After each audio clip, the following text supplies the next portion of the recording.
কিছু মনে করবেন না। দোল পূর্ণিমা যেদিন আসবে আপনাদের কাছে একটা নিবেদন রইল। দোল পূর্ণিমার সময় কিছু কিছু মানুষের একটা ভুল ধারণা আছে, এই দিনেই বাজার থেকে মাছ মাংস কিনে আনতে হয়, কারণ আজকে হোলি পূর্ণিমা, আজকে হোলি খেলবো। এই যে একটা ভুল ধারণা হিন্দু সনাতন ধর্মের, এটা বড় লজ্জার ব্যাপার। কেন বলুন তো? যীশুখ্রিস্টের যেদিন জন্মদিন হচ্ছে সেদিন বাচ্চাদের জন্য আপনারা কেক কিনে নিয়ে আসছেন, বাচ্চাকে বোঝাচ্ছেন আজকে যীশুখ্রিস্টের জন্মদিন। সবচেয়ে লজ্জার ব্যাপার, যেদিন দোল পূর্ণিমার দিন সেদিন কলিযুগের ভগবান জন্ম নিল, সেই দিনটা আমরা কেউ বুঝতেও পারলাম না আর বাচ্চাদেরকে বোঝাতেও পারলাম না। তাই বারবার নিবেদন রইল, আগামী 18ই ফাল্গুন দোল পূর্ণিমা আসছে, সেই দিনটাতে আপনাদের কাছে নিবেদন রইল, সেই দিনটা পবিত্র ভাব রাখুন, কারণ স্বয়ং মহাপ্রভু যিনি কলিযুগের ভগবান সেদিন জন্মগ্রহণ করেছেন। আচ্ছা, ওই পূর্ণিমাতে দেখবেন আবির মাখানো হয়। আপনাদের এখানে হয় না বোধহয়, নাকি? আচ্ছা, হয়। হ্যাঁ হো বলবেন, আবির মাখানো হয়। কিন্তু বলুন তো, আবিরটা মাখানো হয় কেন? এখন আপনাকে যদি কেউ জিজ্ঞেস করে যে আচ্ছা আপনি যে আবির দিচ্ছেন, আবিরটা কেন দিচ্ছেন? সবাই দিচ্ছে তাই দিচ্ছি, তাই বললে হবে না। আপনাকে জানতে হবে আবির কেন মাখানো হয়। কৃষ্ণ একদিন মা যশোদার কোলে বসে মাকে বলছে, মা, রাধা সাদা আমি কালো, দুজনকে মানাই না, তাই এমন একটা কাজ করতে বলো যাতে রাধা আর আমি একদিন এক রঙের হয়ে যাই। মা যশোদা বলল, শোন, কিছু করতে হবে না, দোল পূর্ণিমার দিনে তুই আবির নিয়ে গিয়ে তুই নিজেও মাখবি আর ওই আবিরের রঙটা রাধারানীকেও মাখিয়ে দিবি, দুজনে এক রঙ হয়ে যাবে। এই জন্য দোল পূর্ণিমার দিনে রাধাকৃষ্ণ আবির খেলা করেছিল মা, সেই আবির খেলার প্রচলন কিন্তু এখনো রয়ে গেছে। একটা সুন্দর কথা বলি, আবির যেদিন আপনি কাউকে দেবেন সর্বপ্রথম স্নান করে, এত সোজা নয়, সব কিছু মজা বলে নিতে হবে, হলে হবে না, সব কিছু আনন্দ বলে নিলে হবে না, সব কিছু শাস্ত্রের মতে কাজ করবেন, আপনার মঙ্গল হবে। আর আপনি যদি উল্টো পাল্টা করবেন, নিজের ইচ্ছাই করবেন, আপনার অমঙ্গল আপনি নিজেই টেনে আনবেন। যেদিন আপনার দোল পূর্ণিমা সেদিন সবাইকে স্নান করতে হবে, বাচ্চা থেকে বয়স্ক পর্যন্ত। সকালবেলায় স্নান করে কি করতে হবে? আগে গোবিন্দের চরণে আপনি আবির দেবেন, সেই আবিরটা কারো কপালে কারো গালে দেবেন। আবির এই নয় যে কোনো একজন মহাজন ব্যক্তি আপনার বাড়িতে এসছে, নিয়ে আবিরটা কি করেছেন তার পায়ে দিয়ে দিয়েছেন। আবির কোনদিন কারো পায়ে দেবেন না, আবির সবসময় মাথায় দেবেন কিংবা গালে দেবেন, এটা কিন্তু নিয়ম। দেখুন, এটাকে বলা হয় হোলি পূর্ণিমা, সেদিন কিন্তু হোলিকা দাহন হয়। জোরে বলুন হানা না, হোলি পূর্ণিমা নয়। এটার নাম হোলি পূর্ণিমা হলো কেন? ভক্ত প্রহ্লাদের বাবা, তার নাম ছিল হিরণ্যকশিপু। ভক্ত প্রহ্লাদ ভক্ত ছিল, হিরণ্যকশিপু বলল, আমার রাজ্যে কাউকে নাম করা চলবে না, যে নাম করবে আমার ছেলে হলো তাকে চূড়ান্ত শাস্তি দেবো। ভক্ত প্রহ্লাদকে মারবার জন্য তার বাবা কি করেছিল আপনারা সবাই জানেন এ কথা। বলে কি? ভক্ত প্রহ্লাদ তার বাবা ছেলেকে ভক্ত প্রহ্লাদের বাবা ভক্ত প্রহ্লাদকে মারবার জন্যে কি করেছিল? পাহাড় থেকে ছুঁড়ে ফেলে দিয়েছিল, কিন্তু তার মৃত্যু হয়নি। জলের মধ্যে বুকে একটা পাথর বেঁধে জলের মধ্যে ডুবিয়ে রেখেছিল 7 দিন ধরে, কিন্তু মৃত্যু হয়নি। আশ্চর্যের ব্যাপার, তাকে একটা বাড়ির ভেতরে ঢুকিয়ে বিষধর সাপ ঢুকিয়ে দিয়েছিল, কিন্তু বিষধর সাপ তাকে কামড়ায় নাই। কি করেছিল? ভক্ত প্রহ্লাদের নামের দ্বারা বিষধর সাপ মাথা নিচু করে বসছিল। তার মায়ের নাম ছিল কয়াধু। আচ্ছা বলুন তো, কোনো মা কি পারে তার ছেলের মুখে বিষের নাড়ু তুলে দিতে? পৃথিবীতে কেউ পারে না। কিন্তু ভক্ত প্রহ্লাদের বাবা তার মাকে বলল, শোনো কয়াধু, তোমার ছেলেকে নিজের হাতে বিষের নাড়ু দিয়ে দাও যাতে ও মরে যায়।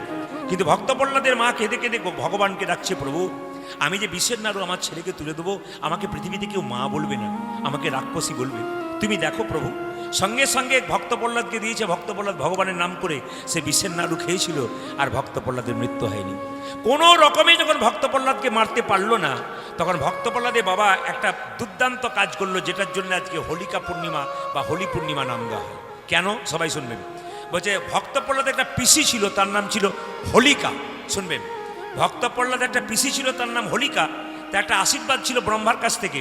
ব্রহ্মা আশীর্বাদ দিয়েছিল যে একটা চাদর তোমাকে দিলাম, এই চাদরটা পরে যদি তুমি আগুনে প্রবেশ করো তোমার মৃত্যু কোনোদিন হবে না। তো ভক্ত প্রহ্লাদের পিসি হোলিকা যেখানেই চাদরটাকে গায়ে নিয়ে আগুনের মধ্যে ঢুকতো তার কিন্তু মৃত্যু হতো না। ভক্ত প্রহ্লাদের বাবা হিরণ্যকশিপু একটা চিতা সাজালেন। চিতা সাজিয়ে তার পিসি মানে ভক্ত প্রহ্লাদের পিসি হোলিকাকে বসিয়ে দিলেন চাদরটা গায়ে নিয়ে। ভক্ত প্রহ্লাদকে বলে, তুই এবার এক কাজ কর, পিসির কোলে বস। জানে চিতার মধ্যে আগুন দেবো, আগুন দাউ দাউ করে জ্বলবে, হোলিকা বেঁচে যাবে কারণ চাদরটা গায়ে আছে, কিন্তু ভক্ত প্রহ্লাদ মরে যাবে। আশ্চর্যের ব্যাপার মায়েরা, এটা জেনে রাখবেন যে আপনি যদি কৃষ্ণ ভক্ত হন আর আপনার পাশের বাড়িতে কেউ যদি আপনার খারাপ কিছু করার চেষ্টা করে, হিংসা করার চেষ্টা করে, আপনি জানতে পারলেন না, আপনাকে জানার দরকার নাই। ভগবান নিজের মুখে বলেছেন, পরিত্রাণায় সাধুনাং বিনাশায় চ দুষ্কৃতাম। তিনি সাধুদের রক্ষা করার জন্যে আর দুষ্টদের দমন করার জন্য এসছেন। তাই কি করলেন, ভক্ত প্রহ্লাদ বসে আছে আর তার বাবা যেই না আগুন দিয়েছে চিতাতে, হোলিকা পুড়ে ছাই হয়ে গেল, কিন্তু ভক্ত প্রহ্লাদ নিতাই গৌর হরি বল হরি বল হরি বল। এই জন্য সবাই লক্ষ্য করুন, হোলিকা পুড়ে গেল বলে সেই দিনটার নাম হলো হোলি উৎসব। আচ্ছা, আপনাদের মায়েদের জন্য একটা টিপস দিয়ে যাই। আপনাদের ছোট ছোট বাচ্চা আছে তো বাচ্চা যে আপনাদের মায়েদের ছোট ছোট আছে, নন্দরানীর কথাটা ভেবে বললাম, যদি বাচ্চার কপালে আপনারা কাজলের ফোঁটা দিন, জোরে বলুন হ্যাঁ না, যাতে বিপদ না হয়, কেউ নজর না দেয়, না কি বলছেন? বাচ্চার কপালে দেখবেন গোবরে ফোঁটা দেয়, তাই না? কিন্তু আমি একটা অনুরোধ করলাম, কাল থেকে আপনাদের বাচ্চার কপালে একটা জিনিস দেবেন, নন্দরানী গোপালকে দিত, গোপালের কোনো বিপদ হতো না, আপনার ছেলের বিপদ হবার চান্স কম থাকবে যদি আপনি এটা দিতে পারেন। কি? হরিচন্দনের মৃত্তিকা। যশোমতী গোপালকে হরিচন্দনের মৃত্তিকা দিত। আপনাদের কারো জানা আছে হরিচন্দনের মৃত্তিকা কাকে বলে? হরিচন্দনের মৃত্তিকা হচ্ছে তুলসী তলার কাঁচা মাটি আর মায়ের স্তনা দুগ্ধ একসঙ্গে মিশিয়ে যদি ছেলের কপালে দেওয়া যায়, ছেলের কোনো বিপদ হয় না। যতগুলো মা এসছেন, যতগুলো ঠাকুমা এসছেন, বৌমাকে বলতে পারবেন, আর যতগুলো মা এসছেন বাচ্চার জন্য কিন্তু ব্যবহার করতে পারবেন। কি বললাম? তুলসী তলার কাঁচা মাটি মায়ের স্তনদুগ্ধ একসঙ্গে মিশিয়ে ছেলের কপালে দিলে ছেলের কোনো বিপদ, বাইরে যখন নিয়ে যাবেন এটা করবেন। এবার নন্দরানী দেখলো কৃষ্ণ যখন যাবেই বনে, মানবে না, তখন কি করলো মায়েরা? মা যদি ছেলের বাম কনিষ্ঠাঙ্গুলে দন্তাঘাত করে তাই ছেলের কোনো বিপদ হয় না। মা যশোদার কোল থেকে গোপাল যাচ্ছে কেন? কত তাড়াতাড়ি যেতে পারে গোষ্ঠে, তাহলে কালিনাগকে দমন করে ভক্তদেরকে উদ্ধার করতে পারবে। আপনার চিন্তা করবেন না, কিছু মনে করবেন না। আপনি যদি কষ্ট পান, আপনার পাশের বাড়ি যদি কেউ আপনাকে কষ্ট দেয়, আপনার চিন্তা নেই। কেন? ভগবান তৈরি হয়ে আছেন তাকে দমন করবার জন্য, আপনি নিজের কাজ নিজেই করে যান। আমি একটা সুন্দর কথা বলে দিয়ে কালিনাগকে দমন করাবো। একটা কথা বলে দিই। আচ্ছা, টাকার ওপরে একজন মহাপুরুষের ছবি আছে, তার নাম কি? জোরে বলুন। টাকা পয়সার ওপরে একজন মহাপুরুষের ছবি আছে, তার নাম কি? বাহ! আপনারা ছবি দেখলেন, উনাকে দেখলেন, কিন্তু চিন্তা করলেন না উনি কি করলেন হিন্দু সনাতন ধর্মের জন্য। উনি ছিলেন এলাহাবাদ কোর্টের ব্যারিস্টার। সকালবেলায় ঘুম থেকে উঠে উনি গীতা পড়তেন। যদি ওনাকে জিজ্ঞেস করতো আপনার মাকে, বলতো গীতা আমার মা, আর গর্ভধারিণী যিনি জন্ম দিয়েছেন তিনি আমার মা। চিন্তা করুন। এবং গীতাটা পড়তে পড়তে তিনি এই কথা বলতেন, হে প্রভু, আমাকে সম্পদ দিও না, আমাকে বিপদ দাও। সম্পদ দিলে তোমাকে ভুলে দেব, আর বিপদ দিলে তোমাকে মনে রাখতে পারবো। দেখুন দেখুন, শুধু শাস্ত্রের দিকে গেলে না, ইতিহাসের দিকে গেলেও দেখতে পাবেন ইনারা আমাদের জন্য কি গেলেন। এত এত মহাপুরুষ মারা গেছে, কিন্তু কেউ ভগবানের নাম করতে করতে মরে নাই।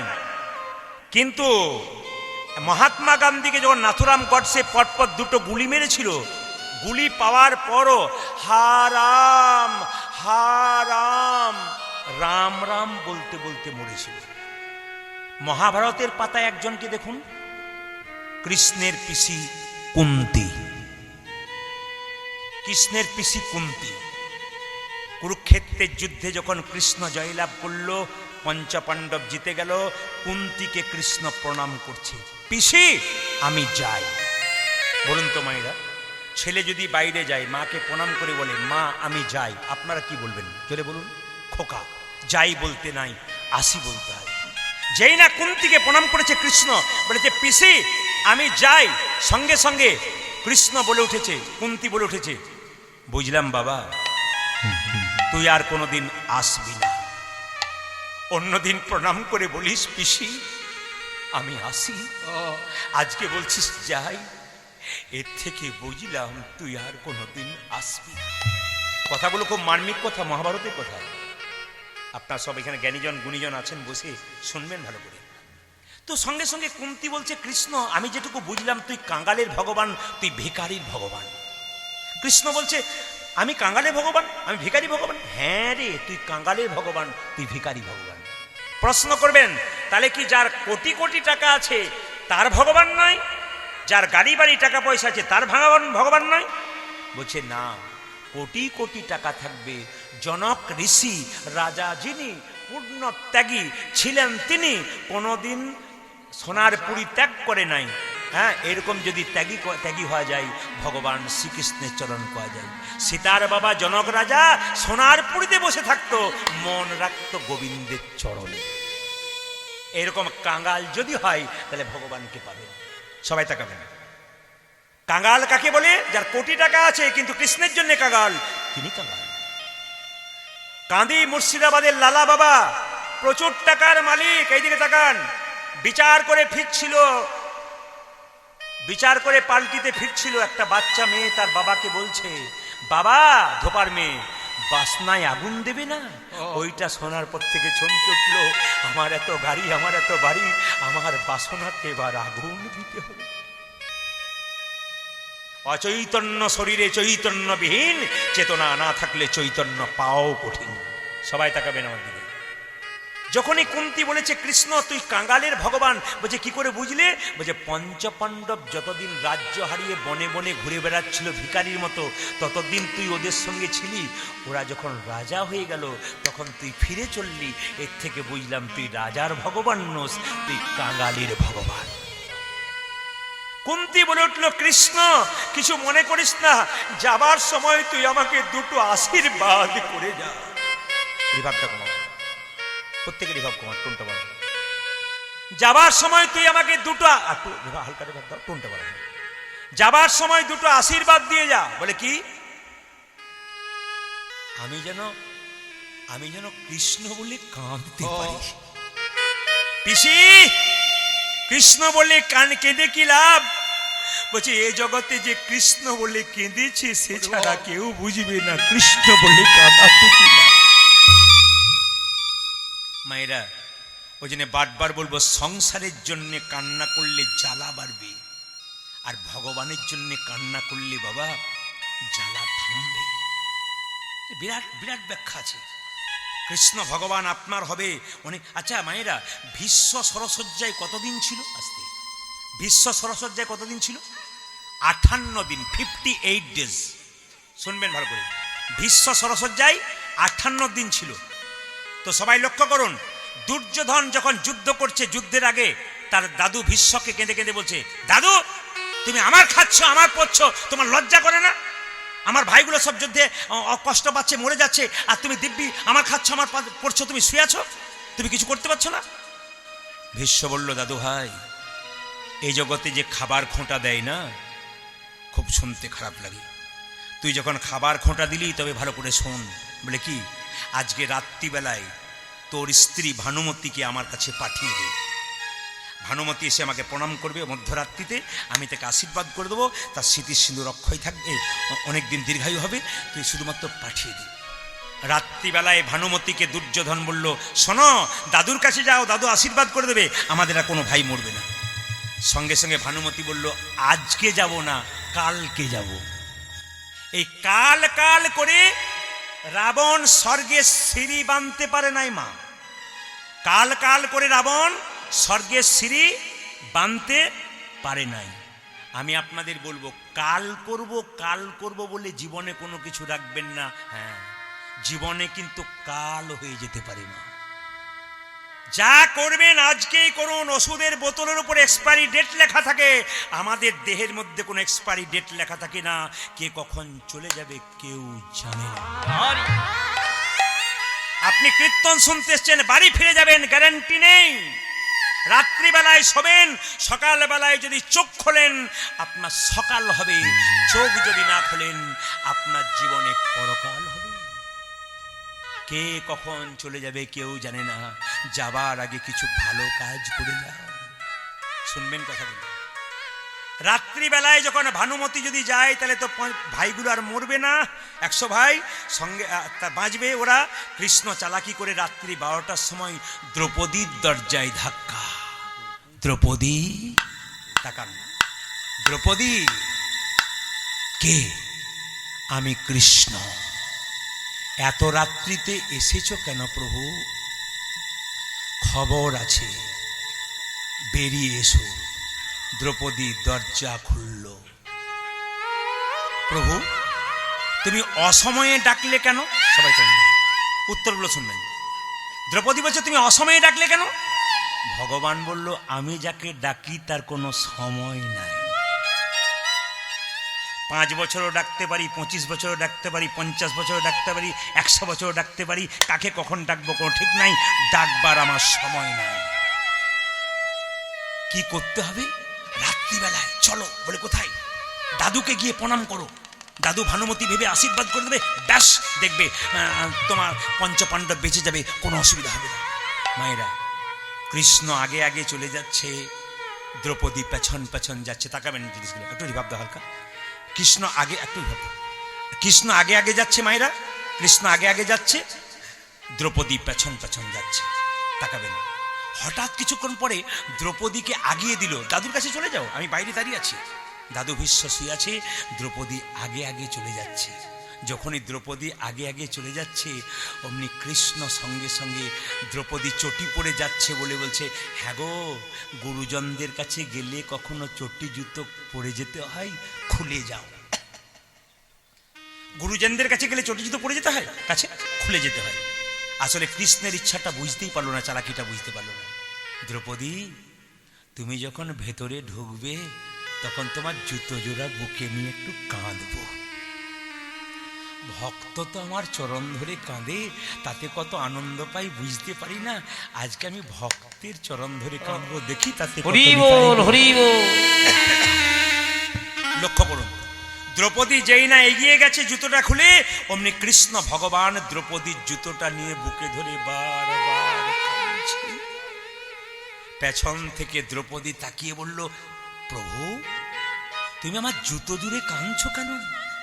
বলছে, দ্রৌপদী, এই জগতে কত ভক্ত আমার চরণ ধরে কাঁদে, ওদের চরণ চাইলে ওরা বলে নরকে যাবে, তাই আমি চরণ ধুলো পাই না। আজ যখন সুযোগ পেয়েছি, তোমার ওই চরণের ধুলা আমি কোনো মতেই ছাড়তে পারবো না।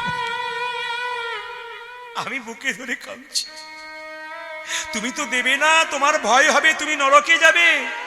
দ্রৌপদীর উত্তরটা শুনলে চমকে যাবে। দ্রৌপদী বলছে, প্রভু, এ দেহ যদি তোমার হয়, এই চরণটা কি আমার?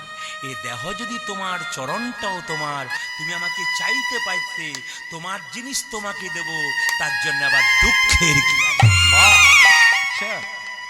তুমি সব কিছু চাইতে পারতে, আমার চরণ, আমার দেহটা যদি তোমার হয়, তাহলে চরণটা কি আমার? এটাও তো তোমার, তোমার জিনিস তোমাকে দেব। দ্রৌপদী দরজায় গিয়ে দাদু ভীষ্মের কাছে বসে আছে। ভীষ্ম বুঝেছে ভানুমতি এসেছে, কিন্তু দ্রৌপদী মাথায় কাপড়টা দিয়ে চুপচাপ যেই না প্রণাম করেছে, সঙ্গে সঙ্গে বলেছে, তোমার স্মৃতি সিঁদুর দীর্ঘায়ু হোক। যেই না, সবাই তাকান ধীরে, সঙ্গে সঙ্গে দ্রৌপদী মাথার কাপড়টা তুলে বলল, দাদু, এ কি? তুমি কি করে জানলে? আজকে তো ভানুমতি আসার কথা। বলছে, দাদু, এই জগতে গোপনে কি ঘটনা ঘটছে কেউ জানুক আর না জানুক, একজন জানছে, তিনি হলেন গোবিন্দ। এই জগতে গোপনে কোথায় কি ঘটছে আপনি জানতে পারছেন না, গোবিন্দ। বলছে, কে জানে? গোবিন্দ বলে, হ্যাঁ, গোবিন্দ কই? ভগবান কৃষ্ণ কই? বলে, তোমার দরজায় দাঁড়িয়ে আছে। বলে, এলো না কেন? দ্রৌপদী উত্তর দিচ্ছে, এই জগতে সবার দরজায় ভগবান যায়, যে ডাকে তার বাড়ির ভেতরে যায়, যে ডাকে না তার বাড়ি থেকে ফেরত চলে যায়। যেই না ভীষ্ম চিৎকার করে বলেছে, কৃষ্ণ কৃষ্ণ, যেই না চিৎকার করে ডেকেছে মা, অমনি সঙ্গে সঙ্গে কৃষ্ণ ভীষ্মের কাছে গিয়ে দাঁড়িয়েছে। ভীষ্ম জিজ্ঞেস করছে, কৃষ্ণ, আমার যে এই শরীরে এত স্বর, এত কষ্ট আমি পাচ্ছি কেন? প্রশ্নের উত্তর দেখুন। বলছে, আমি যে স্বর এত কষ্ট পাচ্ছি, আমার এত কষ্ট কেন? চোখের জলে তীরের উপর শুয়ে আছি আমি সলসজ্জা, আমার কি যন্ত্রণা একমাত্র আমি জানি। কেন, এমন কি পাপ করেছিলাম? কৃষ্ণ বলল, তোমার কত জন্মের কথা মনে আছে? সঙ্গে সঙ্গে বলল, আমার 7 জন্মের কথা মনে আছে। তবে শোনো, 8 জন্মে তুমি ছিলে রাজপুত্র। রাস্তা দিয়ে একটা বেতের লাঠি নিয়ে পেরিয়ে যাচ্ছিলে, একটা বিষধর সাপ রাস্তা দিয়ে যাচ্ছিল, আর তুমি বিষধর সাপটাকে লাঠি দিয়ে খোঁচা দিয়ে কাঁটার ঝোপে ফেলে দিয়েছিলে। কাঁটার খোঁচাতে বিষধর সাপ ছটপট ছটপট করে মরবার আগে তার পরিবারের সবাইকে ডাকলো, কিন্তু কেউ বাঁচাতে পারলো না। সাপটা সেদিন কেঁদে কেঁদে বলছিল, হে জগন্নাথ, জগতের নাথ, তুমি বিচার করো, বিচার করো। সেদিন কেঁদে কেঁদে সাপ্ত বলেছিল মৃত্যুর আগে, আমি যেমন কাঁটাই পড়ে মরলাম, যে আমাকে কাঁটাই মারল হে গোবিন্দ, ও তো আমার যন্ত্রণা বুঝতে পারল না, ওরও যেন একদিন কাঁটাই পড়ে মৃত্যু হয়। যে যেমন কর্ম করবে তার তেমন ফল হবে। এ জগতে কেউ যদি কাউকে কাঁদায় তবে তাকেও কাঁদতে হবে। মায়েরা, এই জগতে যাকেই আপনি কাঁদাবেন তার জন্যই কাঁদতে হবে আপনাকে।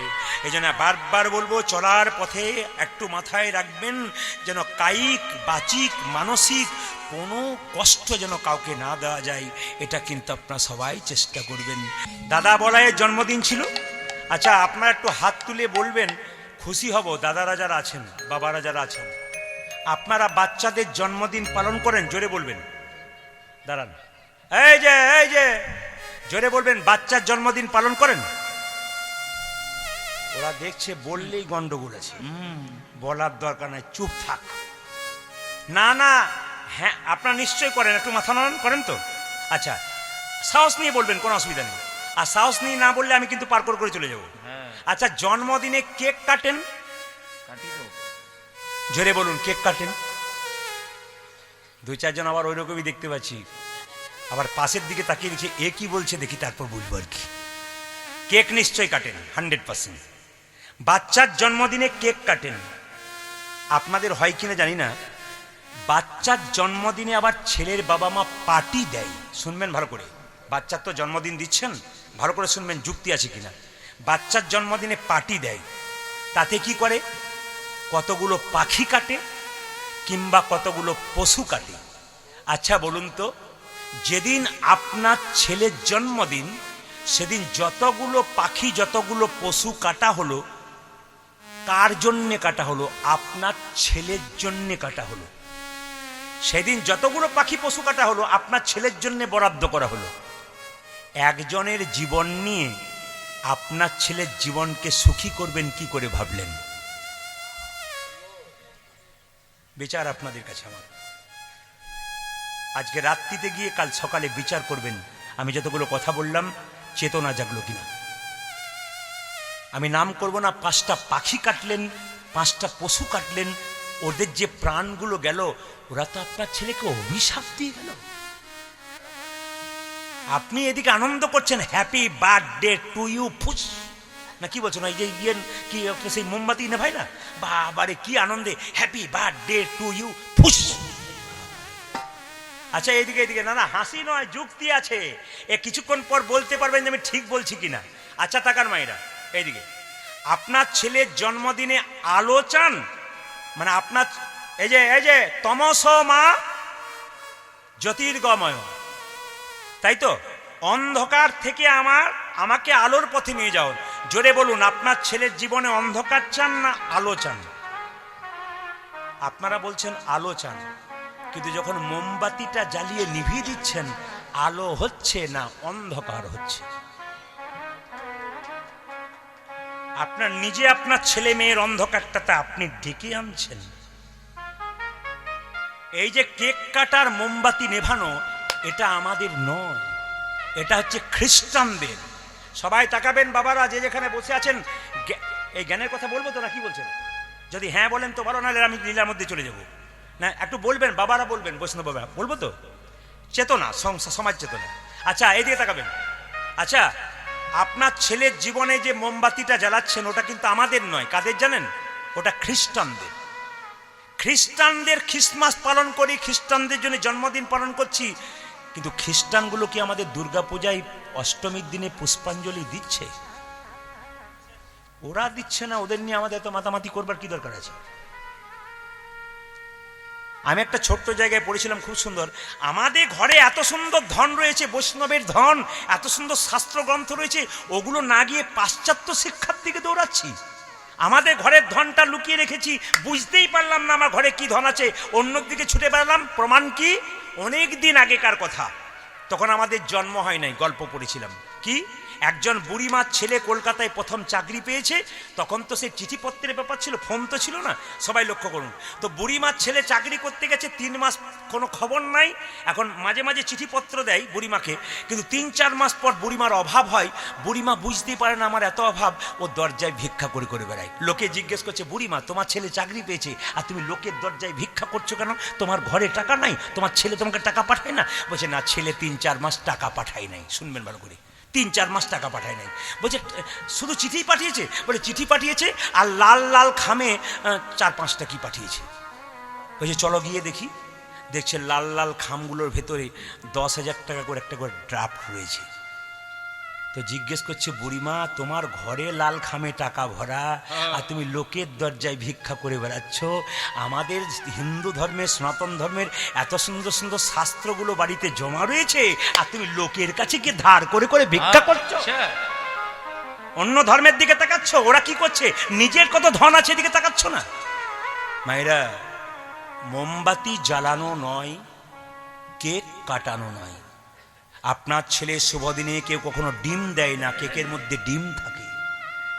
আপনার ছেলের শুভ দিনে আমাদের সনাতন ধর্ম কি বলছে দেখুন, সকালবেলায় মা পবিত্র করে স্নান করে ভগবানের চরণতলে একটা ঘিয়ের প্রদীপ জ্বালিয়ে বলবে, প্রভু এই প্রদীপটা যেমন জল জল করে জ্বলছে, আমার ছেলের জীবন প্রদীপ যেন জল জল। হরি বল, হরি বল। এত সুন্দর ধন ঘরে রয়েছে যার জন্য হাততালি দিতে পারছেন, অথচ পরের দরজায় গিয়ে খুঁজে বেড়াচ্ছেন।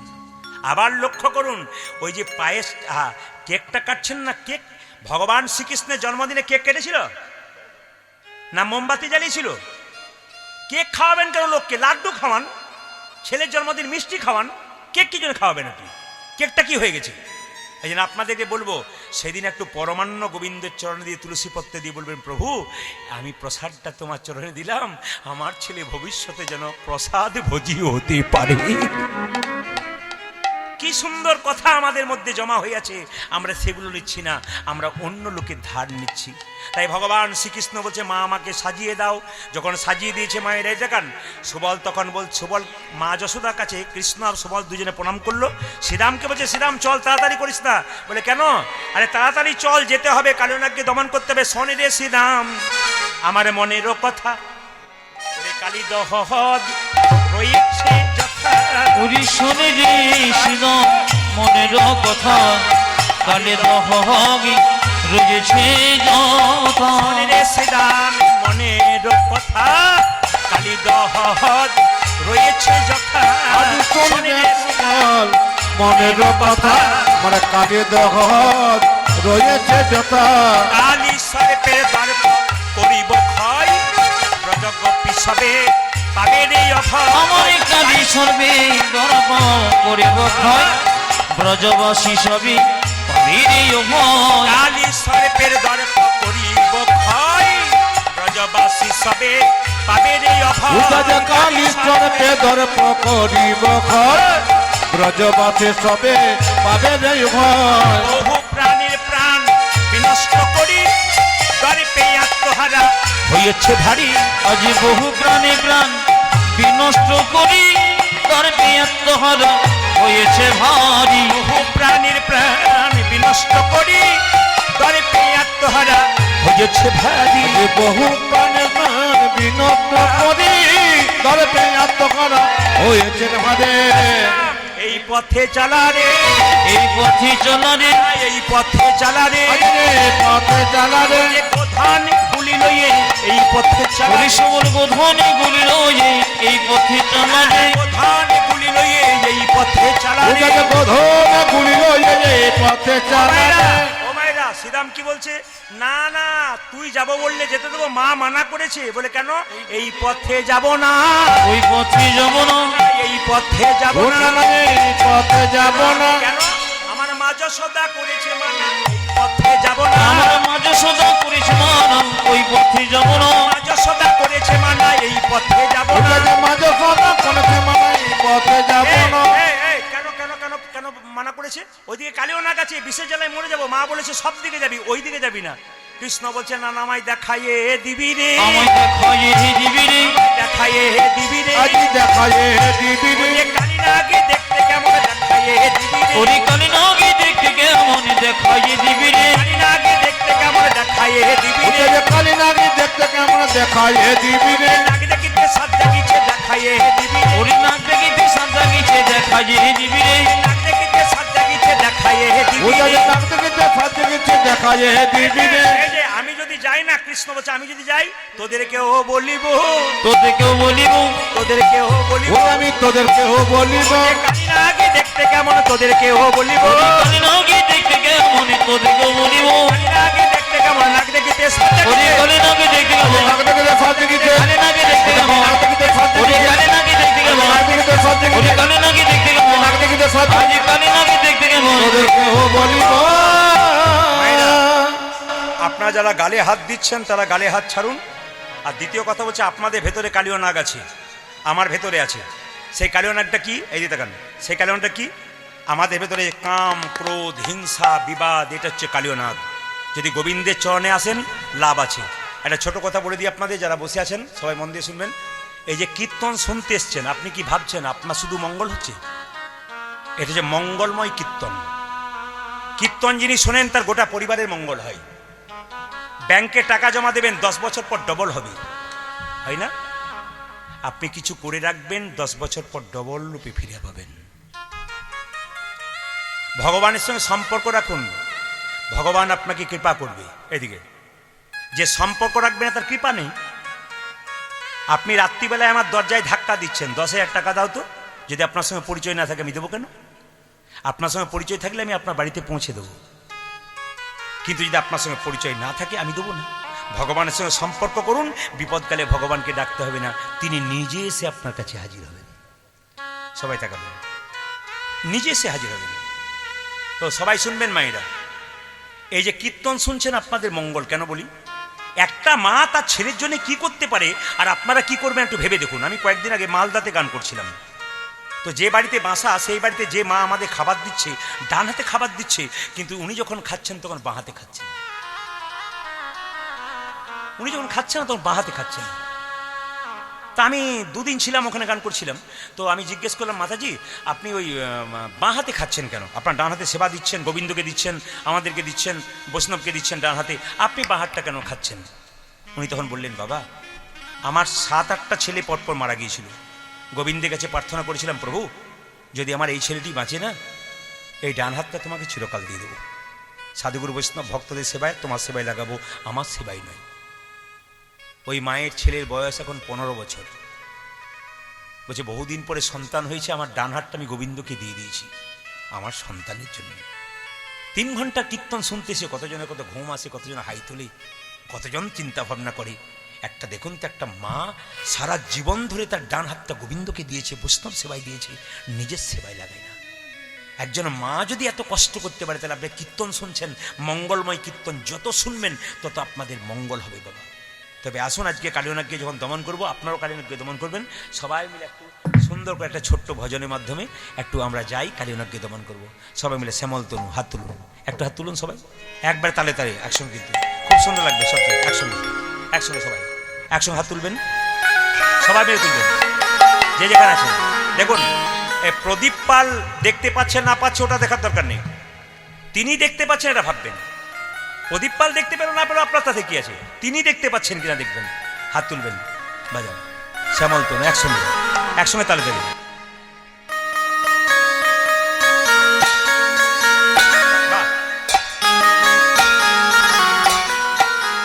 ধ্বনি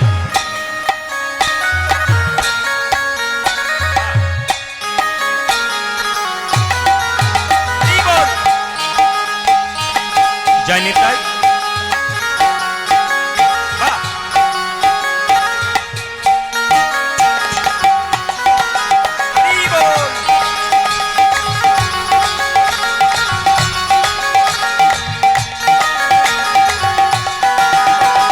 শ্যামল তনু যে হলো আবিরেতে লাল, আবিরেতে লাল, হোলি খেলেছে আমার ব্রজের গোপাল। দাদি শ্যামল তনু যে হলো আবিরিতি না, আবিরিতি না, হোলি খেলিছে আমার ব্রজের গোপাল। এক জায়গায় গান গাইতে গাইতে আস্তে আসতে মাঝে এরকম একটা ভজন গেয়েছি, তো একজন বলছে আপনি খুব চালাক লোক। বলে কেন?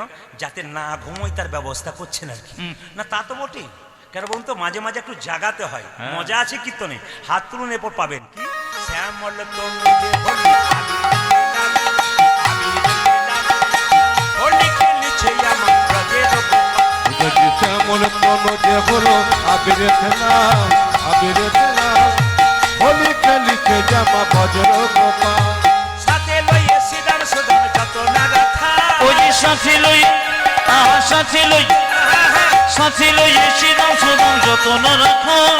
সাথে লইয়ে সাথে লইয়ে সাথে লইয়ে সাথে লইয়ে শ্রীরাম সুদাম যত না রাখা। বুঝালে সাথে লইয়া সিদাম সুদাম যত না রাখান। এই জন্য এরা ঝাড়খণ্ড ভালোবাসে বোধহয়, না আমিও বাসি। আসলে আপনাদের এখানে শ্রোতা দেখলাম, আস্তে আপনাদের এখানে শ্রোতা দেখলাম। শ্রোতা মানে কি, কিছু মনে করেন না। আপনি বললেন যে 40,000 25,000 শ্রোতা দেখি, 12,000 কি শ্রোতা দেখলেন? আমি এখানে 3 রকমের শ্রোতা দেখলাম। একটি হচ্ছে শ্রোতা যারা মন দিয়ে, আসলে এই ক্যামেরাটার চাইতে এই ক্যামেরাটা অনেক দামি। এই যখন একবার ঘুরছে না তখন বুঝে নিচ্ছে কোনগুলো কাঁচা কোনগুলো পাকা। 20 বছরের অভিজ্ঞতা তো, একবার ক্যামেরা ঘুরিয়ে নিয়ে চোখগুলোর দিকে তাকিয়ে বুঝে নেবে কোনগুলো কাঁচা কোনগুলো পাকা। তবে যারা একটু নাদুস নুদুস হয় না, তাদের কিন্তু ঘুম খুব তাড়াতাড়ি হয় আর চেহারা ভালো থাকে। ওই জন্য দেখবেন ডাল ভাত শাক ভাত খাই, নাদুস নুদুস থাকলে দেখবেন উনি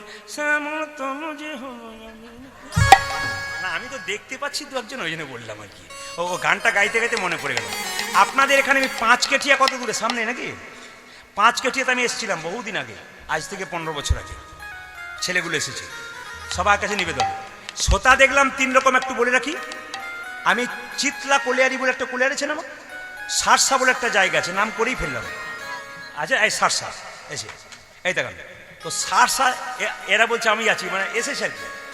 আর সব চাইতে আমার বড় ভাগ্যবান আমি, কেন বলুন তো, আমার পাওনা কি বলুন তো, এখনকার যারা কীর্তন কমিটি আছে তারা বলেন যে দাদা কিছু মনে করবেন না, আপনি যখন থেকে কীর্তন আরম্ভ করলেন তখন থেকে ইয়ং ছেলেমেয়েরা কীর্তন শুনতে আরম্ভ করলো, তার আগে কেউ শুনতো না। এখানে তো 2-5 জন শুনছে, অন্য জায়গাতে তো সামনে খালি দেখছি 25 বছরের ছেলে মেয়েগুলো বসে আছে। তোরা কি বুঝিস? বলে আমরা বুঝি বলেই তো এলাম। কিছু রস মানে ওদেরকে বোঝাতে হবে। বাবারা তো বুঝেছেন, বৈষ্ণব বাবারা তো পাকা হয়ে গেছেন, ওনারা তো বহু দীর্ঘ জীবন ধরে কীর্তন শুনছেন। আমার বাবার বয়সে ওনাদের অভিজ্ঞতা আমার চাইতে অনেক বেশি, অনেক। ওনাদের কাছে আমি শিশু স্বরূপ, ওনারা অনেক, ওনাদের চরণে আমার প্রণাম। কিন্তু পরবর্তী প্রজন্ম যাতে জাগতে পারে তার জন্য। তো ঝাড়খণ্ডের সারসার পাশাপাশি 2-4 কিলোমিটার দূরে গ্রামটার নাম বলতে আমার বললাম না, কারণ এটা রয়েছে বলি, কালকে খবরটা দেবে। তো ওখানে রামনবমীতে পরপর আমি তখন অনেক দিন, কথা এরা তখন অনেক ছোট, গিয়েছিলাম। তখন ওখানে 4 দিন করে 24 প্রহর হতো। তো আমাকে ওরা, আমি যখন পরপর 7 বছর করলাম, বললাম ভাই এবার আমাকে জবাব দাও। বলে কেন? আমার অনেক দিন হয়ে গেল। বলছে দাদা এই বছরটা লাস্ট করে দিন। 7 বছর লাস্ট। বলো কীর্তন শুরু হবে 7টা থেকে 10টা, আর রামায়ণ শুরু হবে 4টা থেকে 7টা। দেখবেন একজন বয়স্ক ব্যক্তি রামায়ণ পাঠ করবে, 80 বছর বয়স। আমি বললাম তাহলে যেখানে দেখিবে ছাই উড়াইয়া দেখো তাই, পাইলেও পাইতে পারো অমূল্য রতন। আমি তখন ভাবলাম কম বয়স আমার, তাহলে একটু রতন পাবো, ওনার কাছে একটু শুনি, মানে ওই রামায়ণ শুনি। এখন মনে মনে ভাবলাম, দেখছি আচ্ছা কিছু মনে করবেন না, বিকেল 4টা থেকে যদি এখানে রামায়ণ শুরু হয় আর 7-8টা থেকে কীর্তন শুরু হয়, বলুন তো বাড়ির বউগুলো আগে আসবে না শাশুড়িগুলো আগে আসবে? বউগুলো তো বলবেই না, শাশুড়িগুলো আগে আসবে। কারণ বউগুলো কি বলে, ঘরে বসে বসে কি করছেন, খালি বুঝুন, মানে পাঠাতে পারলেই বাঁচে আর কি, ঘর থেকে বের করতে পারলেই না। এখানে খুব ভালো, অন্য জায়গায় দিনে এখন লক্ষ্য করুন, কি রামায়ণ শুরু হলো, আমি চেয়ারে বসে আছি, একজন নাতনিকে নিয়ে ঠাকুমা রামায়ণ শুনতে এসে একটা বস্তা পেতে বসলো। রামায়ণ শুরু হলো, ঠাকুমা পা লম্বা করলো, রামায়ণ শেষ হলো, ঠাকুমা গা লম্বা করলো। যখন কীর্তন শুরু হলো, ঠাকুমা নাক ডাকতে শুরু করলো। দেখুন দলে পার্টি আমাদের আছে। আমি ঘুমের কথা বলবো কি, গাড়িতে যখন রাত্রেতে যাই গাড়িতেই নাক ডাকে, গাড়ির সাউন্ড নাও সাউন্ড বুঝতে পারি না। তো সবাই লক্ষ্য করুন মায়েরা, তো নাক ডাকতে শুরু করলো। কীর্তন যখন 4 দিন হয়ে গেলো, কুঞ্জ বর্ণনা দিয়ে এসে বলছে বাবা প্রদীপ তোর কীর্তনে মজা আছে। আমার ঠাকুমা তুমি তো ঘুমোচ্ছিলে, কি মজা? বলছে না না, তোর কীর্তনে যা মজা পেলাম অন্য জায়গায় পাই না। বলে কেন? আমার ছেলেরা আমাকে এত ভালোবাসে, 3টে করে ফ্যান গরমকালে দেয়, 2টো করে ঘুমের ট্যাবলেট দেয়, ঘুমই আসে না। আর তোর কীর্তনে কি ঘুম, আমার ঘুমই ছাড়ে না। কীর্তনের মজা আছে তাহলে নাকি বলছেন? কীর্তনের মজা নাই? হ্যাঁ, এবং তাই ঠাকুমা তোমার তো কীর্তনে মজা আছে, কীর্তনে মজা আছে, যত রাত বাড়বে না তো দেখবেন কি মজা আছে, প্রচণ্ড রস আছে। কিন্তু কি করবেন, প্রতিদিন গান তো ওই জন্য আমাদের লিমিট বাঁধা আছে, আমরা বেশিক্ষণ যাবো না, হুট করে শেষ করে দেবো, কেউ দুঃখ করবেন না। সবাই লক্ষ্য করুন মায়েরা, 3 দিন কীর্তন হয়ে গেল, রামায়ণ পাঠক এসে বলছে, রামায়ণ পাঠক এসে বলছে বুড়িমা, বাবা প্রদীপের যেমন কীর্তন তোমার সেরকম রামায়ণ। আহা। এখন যদি কাউকে বলা হয় তোমার খুব ভালো হয়েছে, তার দেখবেন একটু বুকটা ভরে যায়, অটোমেটিক স্বাভাবিক। যিনি রান্না করছেন যদি বলি আপনার রান্না খুব ভালো, দেখবেন আর একটু নেন। মায়েদের বাড়ি, আমরা মায়েদের বাড়িতে যাই তো, মায়েদেরকে যদি বলি মা আপনার হাতে রান্না দারুণ করেছে, আর একটু নেন, আর নেবো বলে না আর একটু নেন, আর নেবো মানে আমরা এটা ইচ্ছা, মানে মায়েদেরকে ভালো বললে হয় না মায়েরা। হ্যাঁ, সবাই লক্ষ্য করবে। এখন আমাদেরকে অনেকে জিজ্ঞেস করে আপনি কার হাতে খাবেন কার না, আমি কিন্তু ওটা ব্যাপার নেই, আমার কোনো ব্যাপার নয়। আমার মায়েরা যদি ভক্তি ভরে আমাকে রান্না করে দেয়, আমি সেইটি অমৃত। প্রত্যেকটি জেলায় জেলায় এর হাতে খাবো না, ওর হাতে খাবো না, আমার এসব নেই। আমি কেন, মা যদি ভক্তি ভরে দেয়, একবারে শ্রদ্ধা ভরে, আমার মা মায়েরা যারা আছেন কোনোদিন অসুচি অবস্থায় দেন না, ওনারা পবিত্রভাবে দেন ভক্তি। কেন বলুন তো, যত আসর আছে দেখবেন মায়েদের সংখ্যা বেশি, ছেলেদের চাইতে দেখবেন ত্রিপুরা যাই, হায়দ্রাবাদ যাই, আমি বোম্বে যাই, সব জায়গায় দেখতে পাই মায়েদের সংখ্যা বেশি, 75 ভাগ মা 25 ভাগ ছেলে, এটা দেখতে পাচ্ছি। তো সবাই লক্ষ্য করুন মায়েরা, বুড়িমা রামায়ণ পাঠকের কাছে বলছে বাবা প্রদীপের যেমন কীর্তন তোমার সেরকম রামায়ণ। এখন রামায়ণ পাঠক বলছে তো ঘুমোচ্ছিল, এ কি বুঝেছে, বলছে বুড়িমা রামায়ণ যে 4 দিন ধরে শুনলে তুমি কি বুঝলে, তখন বলছে 4 দিন ধরে রামায়ণ পাঠ শুনলাম, সব বুঝলাম, একটা জিনিস বুঝি নাই। বলে কি, রাম রাক্ষস না রাবণ রাক্ষস? আমি বললাম মা রাম রাক্ষস নয়, রাবণ রাক্ষস নয়, রাক্ষস আমি যে তোমাকে বুঝাতেই পারলাম না। তাই সবাই লক্ষ্য করুন, ভগবান শ্রীকৃষ্ণ, হয় মাথায় কাপড়টা নিন ভক্তি ভরে, ভগবান শ্রীকৃষ্ণ কালীয় রাজ্যে দমন করবে, যখন ঝাঁপ দিয়েছে জলের মধ্যে, তখন মা যশোদা, মায়েরা ছেলে যদি বাইরে থাকে, যদি না ফেরে, সবচাইতে কষ্ট কার হয় জোরে বলুন, সবচাইতে কষ্ট কার হয় জোরে বলবেন? মায়ের হয়। মা যশোদা তখন বলছে, হ্যাঁ রে আমার গোপাল সকালবেলায় গেছে, গোষ্ঠী এখনো ফিরল না কেন? যশোমতী, যশোমতী কহে তখন যশোমতী যত গোপ গোপী, তখন যশোমতী যত গোপ গোপী, তখন যশোমতী যত গোপ গোপী, তখন যশোমতী যত গোপ গোপী, বিচার করে যে মনে, আমার তখন যশোমতী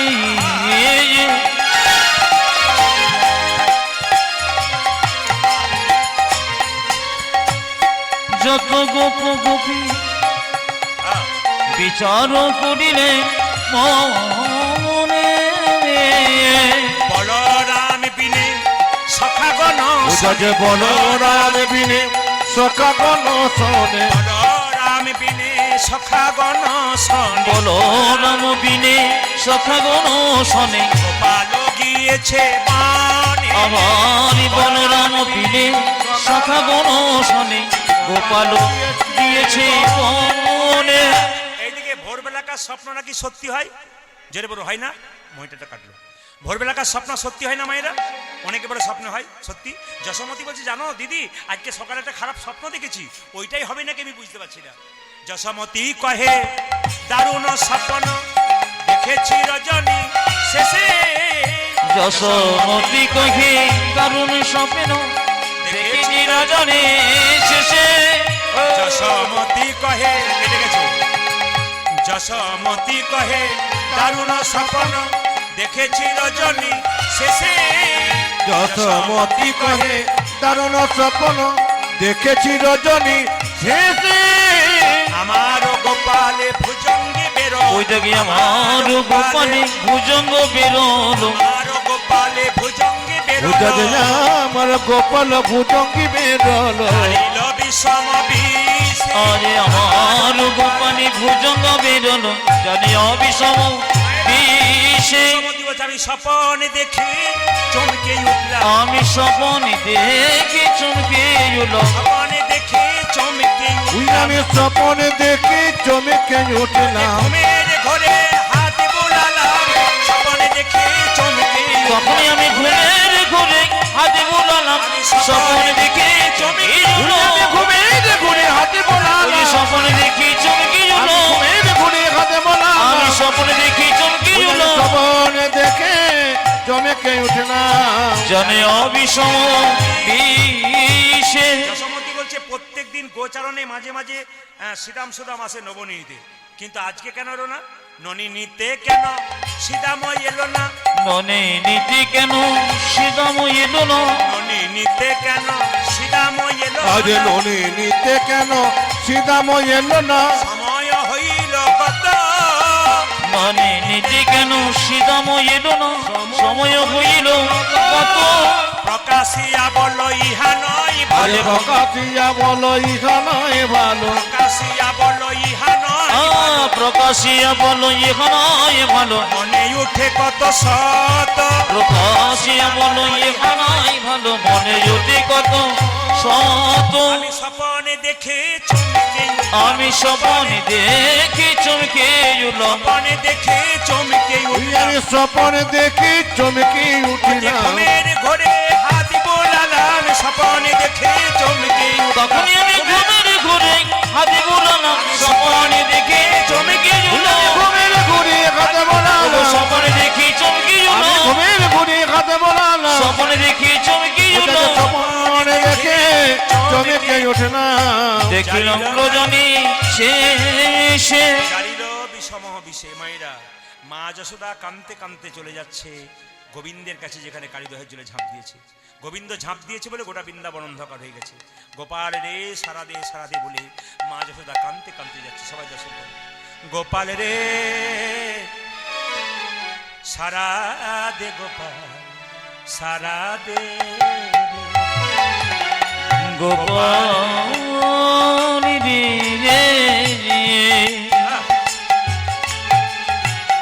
শরদে গোপাল শরদে, সারা দে গোপাল সারা দে রে। গোপাল সারা দে গোপাল সারা দে অভাগিনী মাঝে তোর ফোকারে কাঁদে রে, অভাগিনী মাঝে তোর ফোকরে কাঁদে রে। অভাগিনী মাঝে তোর ফোকারে কাঁদে রে। আজি অভাগিনী মাঝে তোর ফোকারি কাঁদে রে সারা দে গোপাল সারা দে রে। গোপাল রে শরদে গোপাল শরদে, গোপাল রে সারা দে গোপাল সারা দে যে বাঁশি বাজিয়েছিলি বৃন্দাবনে, সে বাঁশি আবার বাজা সবার কানে। যে বসে বজিয়েছিলে বৃন্দাবনে, সে বসিয়া বরি মজা সবারই কানে। যে বাঁশি বাজিয়েছিলি বৃন্দাবনে, সে বাঁশি আবার বাজা সবার কানে। জীবাকে বাজিয়েছিলে বৃন্দাবনে সে বাকি আমার বাজা সবার কানে সোনার ব্রজ আমারই সোনার ব্রজ আজ, সোনার ব্রজ সোনার ব্রজ হলো রে আধার। শরদে গোপাল উলুধ্বনি মাইরা, শরদে উলুধ্বনি। গোপাল রে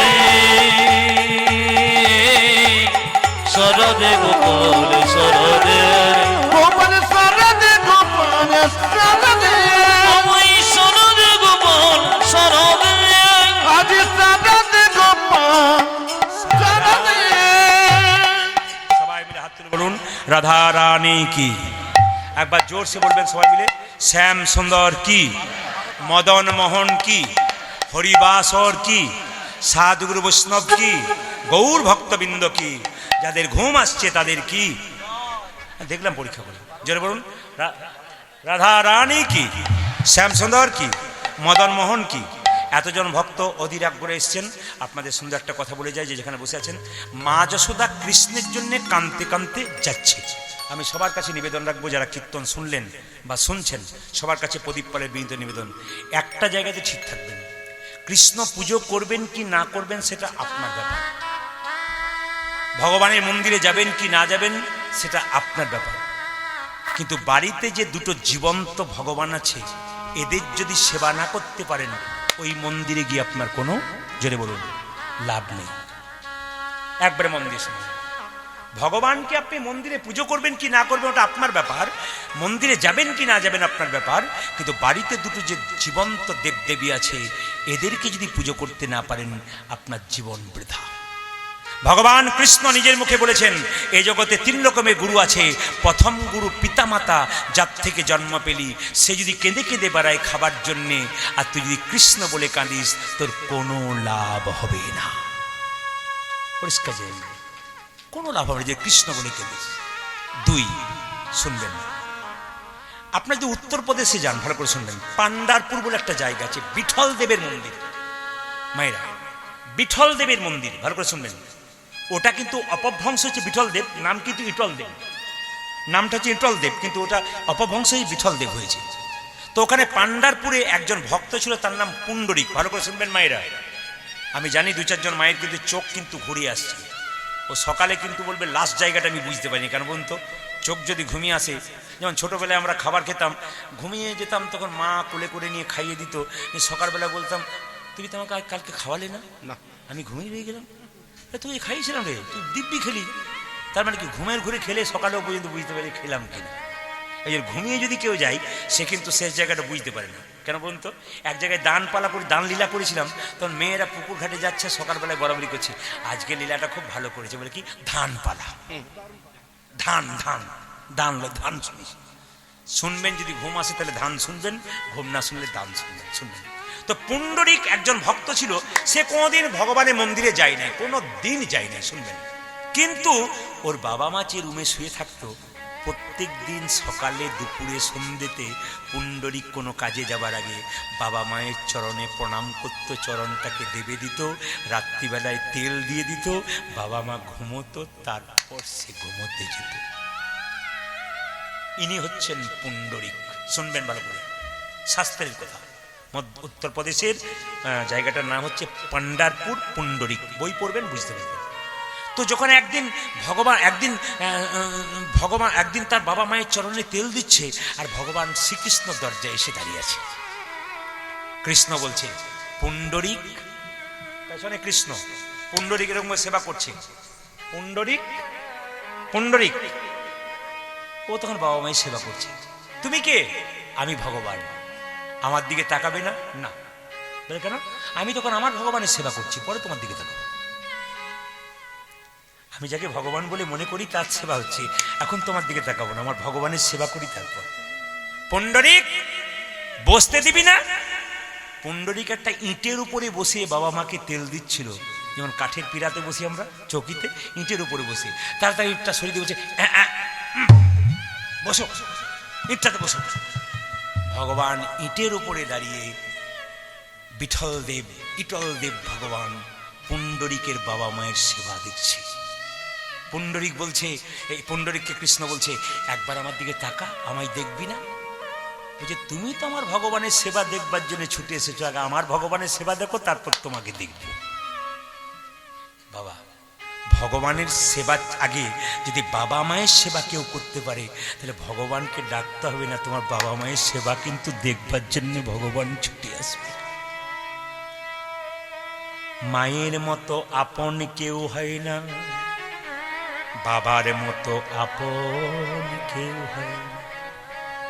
এ সংসারে যার মা বাবা নাই, সে জানে কত ব্যথা, সে জানে কত বেদনা, কত বেদনা। বাবা হলো বাড়ির ছাদ, বাবা, মা হলো খুঁটি, এই দুটো যেদিন চলে যাবে সেই দিন বুঝবি তোমার আপন ভাবার যে ছিল সে চলে গেছে। জীবন্ত থাকতে বাবা মায়ের সেবা করো, গোবিন্দকে ডাকতে হবে না, তার আশীর্বাদ আপনা আপনি পান। কীর্তন কেমন জিনিস দেখুন, এতক্ষণ হাসছিলেন, তালি দিচ্ছিলেন, আনন্দ করছিলেন। আমার গুরুজি বলল কীর্তন এরকম করবি, মানুষকে হাসাবি, কাঁদাবি, এমন কীর্তন করবি যেন পিনটা সাইলেন্ট হয়ে যায়। আপনাদের তো গুটি কয়েক ভক্ত, আমার তো অনেক আসর করলাম, এত কম ভক্ত আমি দেখি নাই। কিন্তু হাজার হাজার 12,000 14,000 মানুষ বসে থাকে, এই সমস্ত ঘটনা বলার সময় স্টপ, একবারে চুপচাপ, পিন্ট অফ সাইলেন্ট, একটা লোকের মুখে শব্দ নেই। মায়ের মতো আপন কেউ হয় না। শুনলেন, বাচ্চা যখন মায়ের কোলে থাকে, একটা স্তনে মুখ দেয় আর একটা স্তনে পা দিয়ে ধাক্কা দেয়, তবু মা তাকে খাওয়াতে ছাড়ে না। একটা স্তনে মুখ দেয়, একটা স্তনে পায়ে করে ধাক্কা দেয়, তবু মা তাকে খাওয়াতে ছাড়ে না। মায়ের মতো আপন কেউ হয় কেউ হয় না। মায়েরা এই দিকে তাকাবেন, মা জিনিসটা কেমন। আমি বহুদিন আগে এক জায়গায় কীর্তন করতে গেছিলাম, তো দেখতে পেলাম একটা বাড়িতে বাসা আমার, তো দোতলার উপরে দেখলাম একটা ছোট্ট কুটুরি, তার মধ্যে মা আছে আর দুপাশে দু ভাই আছে। শুনবেন ভালো করে, দুপাশে দু ভাই, বড় ভাই ছোট ভাই। তো বুড়ি মা বলল, বাবা আমি তো যেতে পারি না তোমার কীর্তন শুনতে, তো আমার খুব ইচ্ছে হয় কিন্তু আমার পা হাত চলে না, তাই যেতে পারি না, মাইকে শুনছিলাম দূর থেকে। বেশ বেশ বেশ। তো বললাম, তোমার কটা ছেলে মা? দুটো ছেলে, ডান দিকে বড় ছেলে, বাঁ দিকে ছোট ছেলে থাকে। আর তুমি কার কাছে খাও? বলে মাসে 30 দিন, তো 15 দিন বড়, 15 দিন ছোট। যে মাসে 31 দিন হয়, সে মাসে মা পাই না। 15 দিন করে ভাগ হয়েছে, কিন্তু বুড়িমা কেঁদে বলছে, যে মাসে 31 দিন হয় সেই মাসে ওরা পেট ভরে খায়, একটা দিন বেশি হয়েছে বলে আমায় কেউ দেয় না। কীর্তন শুনে কি লাভ হবে যদি মানুষ হতে পারলাম না? কীর্তন শুনে কি লাভ হবে যদি বিবেক জন্ম না? কীর্তন শুনে কি লাভ আছে? কীর্তন শুনলেন, কানলেন, হাসলেন, নিজের মা বাবা খাবার জন্য কেঁদে মরল, রাখুন আপনার কীর্তন শোনা, ও দরকার নেই। অন্য জায়গায় বসুন, আপনি কীর্তন শুনে লাভ নেই। আপনার ওই জায়গাতে এখানে আসার দরকার নেই, ওইখানে যান। মা বাবাকে দেখবো না আর কীর্তনে খুব হাততালি দেবো, নাচবো, কোনো দরকার নেই। আপনি বাড়িতে থাকুন। পশুর সঙ্গে আপনার তুলনা কি? পশু যেমন মা বাবাকে চিনতে পারে না বড় হয়ে, সেরকম তুমি তো চিনতে পারছো না তোমার বাবা। তোমার মানুষ কোথায়? তুমি, তোমার বিবেক কোথায়?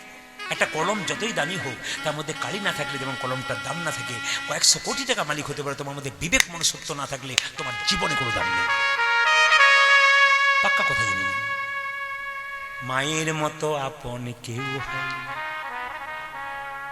খুব সুন্দর সুন্দর ঘটনা আছে, বলতে গেলে তো রাত্রি বাড়ে। একটু বলে দিই, এবছর দুর্গাপুজোর সময় এক জায়গাতে গান করছিলাম, দুর্গাপুজোর আগে। তো যে বাড়িতে আমার বাসা, সেই বাড়ির পাশে একটি ছোট্ট মেয়ে, তার বাবা মুটেগিরি করে, মানে ওই বস্তা টস্তা বইয়ে দেয়, লোকের টাকা পাই, গরিব ছেলে তো। মেয়েটা বলছে, বাবা বাবা, বলে কি এবছর না আমাকে 2টো জামা দিও, খুব বাচ্চা ছেলে তো, 2টো জামা। বাবা বললো, হ্যাঁ হ্যাঁ খুকি, 2টো দেবো, 2টো দেবো তোকে, তুই যা স্কুলে যা, 2টো দেবো। পুজোর আগে একটা জামা পারলো, 2টো জামা পারল না।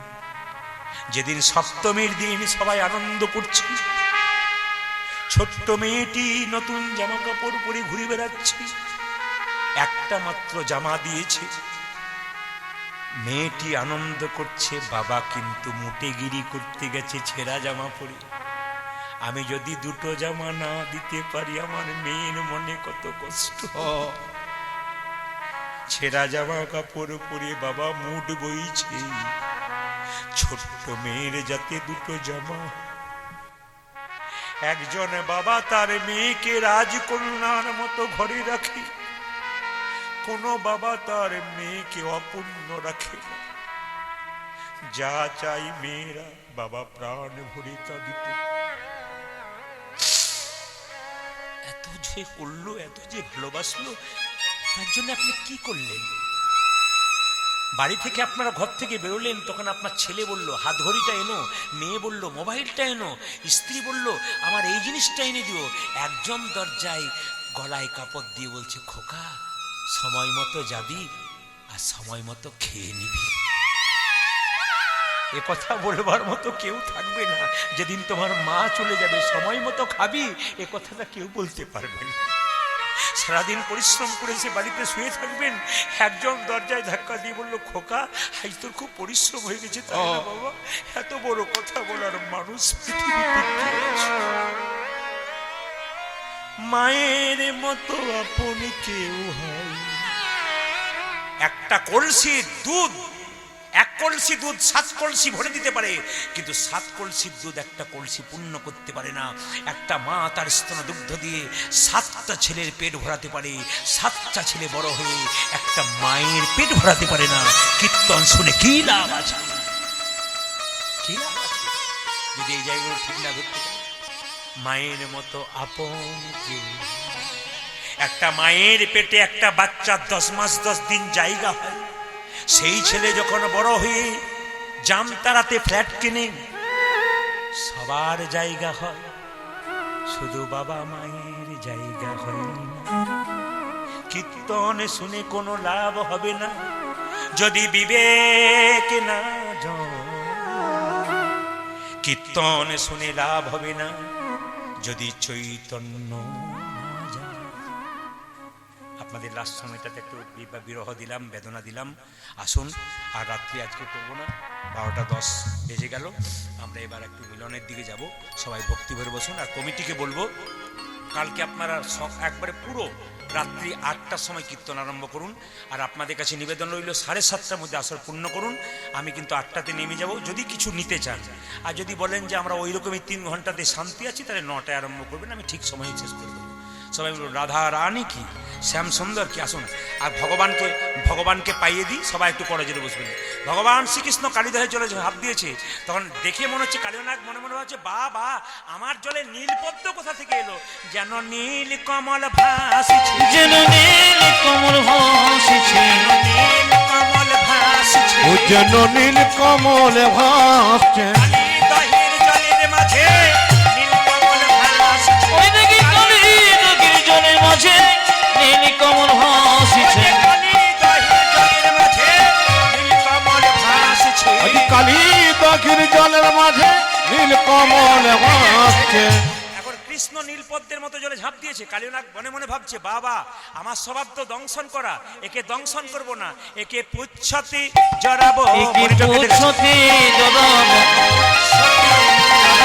একে পুচ্ছতে জড়াবো, দংশনই করব না ভাই, পুচ্ছতে জড়াবো। একে দংশনই করব না ভাই, পুচ্ছতে জড়াবো, দংশনই করব না ভাই, পুচ্ছতে জড়াবো। কি দংশন করবো না ভাই, পুচ্ছতে জড়াবো। মায়েরা, হ্যাঁ ওই বাইরেটা হচ্ছে, ভেতরটা একবারে সাউন্ড নেই, মানে কোনো কারণে ভোল্টেজ কম হচ্ছে। মায়েরা ওগো পুচ্ছতে জড়াবো, একে পুচ্ছতে জড়াবো, পুচ্ছতে জড়াবো। একে পুচ্ছতে জড়াবো। মাথায় কাপড়টা নিন। কালীনাগকে দমন করতে হবে, তাহলে আপনার হৃদয়ের ভেতরে যে কালীনাগ আছে সেগুলো দমন হয়ে যাবে। সঙ্গে সঙ্গে বলছে, দেখুন নিম পাতাকে যতই মিষ্টি রসে ভেজান তেতো যায়। কালীনাগ মনে মনে ভাবছে যে আমি একে পুচ্ছতে যাবো, মনে মনে না তো, আমার তো স্বভাব দংশন করা, আমি দংশনই করব, আমি দংশনই করব, দংশনই করব, আমি দংশন করবো রে। সত্যি জড়াবো না, দংশনই করব। ওকে পুচ্ছতে জড়াবো না, দংশনই করব। কৃষ্ণাঙ্গে কালীনাগ হানিছে দংশন, হানিছে দংশন, পাষাণ সমান কৃষ্ণ হইল তখন। কৃষ্ণ যেই না শরীরটা পাথরের মতো করেছে, কালীনাগ দংশন করছে। আর পদকর্তা বলছে, দেখো ভগবান কি করলো, বৈষ্ণবের আশীর্বাদ নিয়ে কালীনাগের মাথায় কৃষ্ণ চাপলো। কেন বৈষ্ণবের আশীর্বাদ ছিল, কালীনাগ তোমার মাথায় কৃষ্ণ চাপবে। সবাই লক্ষ্য করুন, ওগো ফনাতে ফনাতে গমন করি, আমি ফনাতে ফনাতে গমন করি, ফনাতে ফনাতে গমন করি, আজ ফনাতে ফনাতে দমন করি। ও যে নটবর বেশে দাঁড়ালো হরি, তবু নটবর বেশে দাঁড়ালো হরি, নটবর বেশে দাঁড়ালো হরি। আজ নটবর বীর দাঁড়ালো হরি। সবাই দর্শন করবেন এই জায়গাটা, কত শোভা হয়েছে, কত শোভা হয়েছে, কত শোভা হয়েছে, কত সভা হয়েছে। কালীনাগের মাথার ওপর কত শোভা ওই হয়েছে, কালী নাগের মাথার উপর কত শোভা হয়েছে, কালীনাগের মাথার ওপর কত শোভা হয়েছে। কালীনাগের মাথার ওপর কত শোভা এই হয়েছে। যে, সবাই একবারে করো জোরে, ওগো কালীর ফনাই নটন রঙ্গ, তবু কালীর ফনাই নটন রঙ্গ, কালীর ফনাই নটন রঙ্গ, আজ কালীর ফনাই নটন রঙ্গ, হেরি তনু জানু জীবন সঙ্গ, তবু ঘেরি তনু যেন জীবন সঙ্গ, বিশোদ্গার করিছে, বিসর্গার করিছে, বিশোদ্গার করিছে, বিসর্গার করিছে, ওই যে গোবিন্দের চরণ তলে বিশোদ্গার করিছে। উঠে গোবিন্দের চরণ তলে বিশুদ্ধার করেছে। কালিয়নাগ চলে গেল কোথায়? একবার দ্বীপের মধ্যে, রমণক দ্বীপের মধ্যে চলে গেল। ভগবান শ্রীকৃষ্ণকে মা যশোদা কোলে নিলেন, রাধারানী কোলে নিলেন, আর পদকর্তা গাইলেন সবাই মিলে। কাল 8টার মধ্যে আসবেন।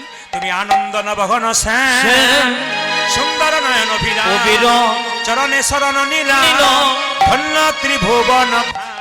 তুমি আনন্দ নবগুণ সে, সুন্দর নানি অবিরাম, চরণী শরণীন, ধন্য ত্রিভুবন ধাম। ও তাই চৌদিকে বৈষ্ণব মিলি করে দিয়া করো দানি, চৈতিকে বৈষ্ণব মিলি কর দিয়া কর তাহলে হরি হরি হরি হরি বলেন, হরি বল হরি বল হরি বল হরি বল। হরি বল হরি বল হরি বল হরি বল হরি বল।